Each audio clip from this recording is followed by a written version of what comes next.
you need to know about the term primordial prevention. This has really been an old term, but it's come into prominence more recently.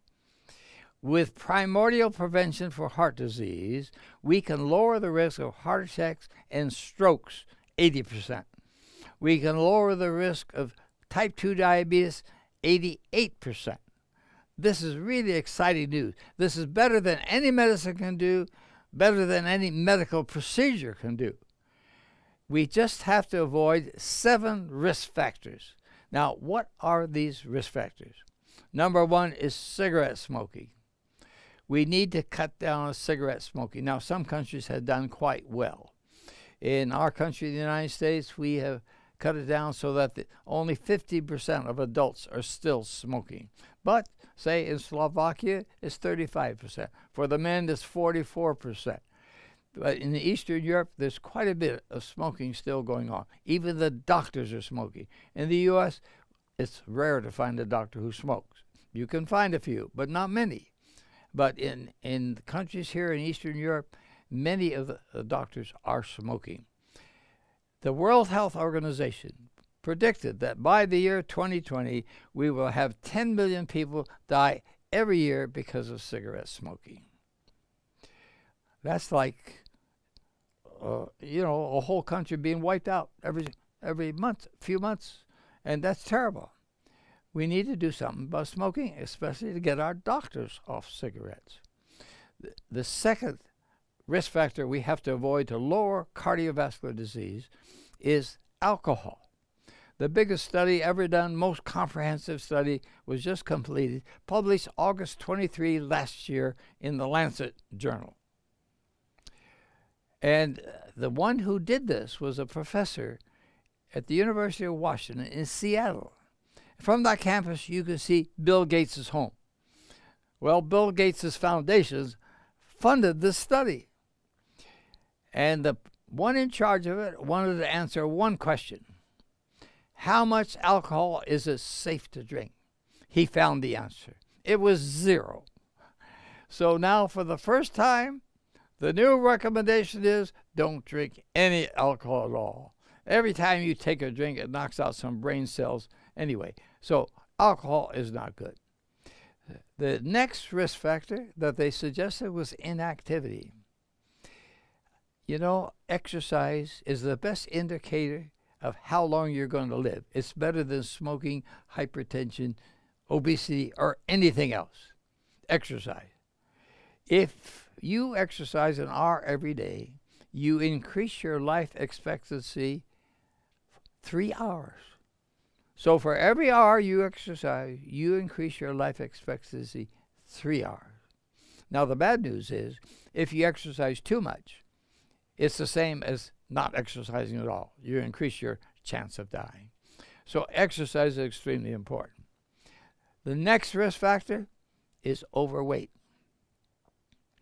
Now, you can tell by looking at the scales. If the needle goes out of sight, you're too fat. Or you can lay down on the floor and put a board between your chest and your stomach. If it goes up towards your abdomen, you're too fat. But we have scientific ways today of telling whether you're overweight. The body mass index, BMI, is a good way, but it's good for groups. For individual, better yet, is a waist circumference measurement. Should be no greater than 88 centimeters for women and 102 centimeters for men. Okay? So we've had smoking, alcohol, inactivity, overweight. Now the next one, they said it's too much meat in our diet. Too much salami. We got to do something about the meat. But that message did not go over very big with the public. They didn't like it. So the Heart Association in the United States changed that to make it positive. They said eat more fruits and vegetables, but really they meant less meat. And they also said less sugar too. But those are the 5 big points we should do to lower our risk of heart attack and strokes. They added 2 more. One is high blood pressure, and the other is high blood cholesterol. Okay? Now, with the blood pressure, All 5 of these things have to do with that. So do they with the cholesterol. So if you do the first 5 things, you're less apt to have high blood pressure or high serum cholesterol. Okay? Now, with this business of high blood pressure, has to do with too much salt. And in the Czech Republic, you're getting about 10 grams of salt every day. We need to cut that way, way down. But it's hard to do because so much of the salt is already in the packaged food you buy at the grocery store. As far as serum cholesterol is concerned, you should realize that your body needs cholesterol. Every cell needs it, but your body makes enough for it. You don't have to get it in the food. But most people are getting as much cholesterol in the food they eat as what their body makes. Okay? But it's the oxidized cholesterol that causes the problem. If you take pure cholesterol like your body makes and try to produce atherosclerosis in monkeys, it's very difficult to do. You need the oxidized cholesterol. But now, in the food, it's exposed to the air, so there is oxidized cholesterol. And we don't need any of that extra cholesterol. Now, we can reverse atherosclerosis. Dean Ornish in San Francisco, he proved that. He took patients with clogged up coronary arteries and fed them a particular diet. Actually, he delivered the food to them in their homes. And they ate just that diet for a year. And a year later, he examined those same patients, and there was 82% where there was a reduction in the atherosclerosis, a reversal of the atherosclerosis. That was really exciting news. So when Clinton had his heart problem, he got on the phone and called Dean Ornish in San Francisco, and now he is a vegan. He's without milk, eggs, meat, cheese, any of these kinds of foods.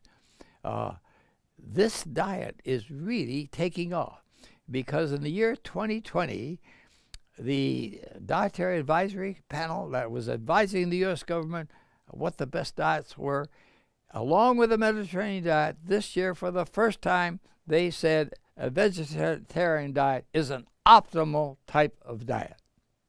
Now, these people were not vegetarians, but they said this because of the evidence is so strong scientifically that a vegetarian diet is good. In the Loma Linda studies, they showed that men what percent of the men lived to be 85 or older? 19.5%. But for the vegetarian men that they studied, it was 48.6% lived to be 85 or older. That's a tremendous difference. The women live longer than the men. In the general public, 39.3% of those women lived to be 85 or older. But for the vegetarian women they studied, it was 60.1%. So people are just living a lot longer if they're vegetarian. And the reason they're living longer is there's less chronic disease, primarily cardiovascular disease. Now, cardiovascular disease is killing more people than the next 5 leading causes of death all combined. And here we find you need proper lifestyle. It's not a matter of a pill or other medical procedure. It's lifestyle. And we should tell people in the whole population that living this lifestyle will lower their risk of heart attack better than any medicine could do.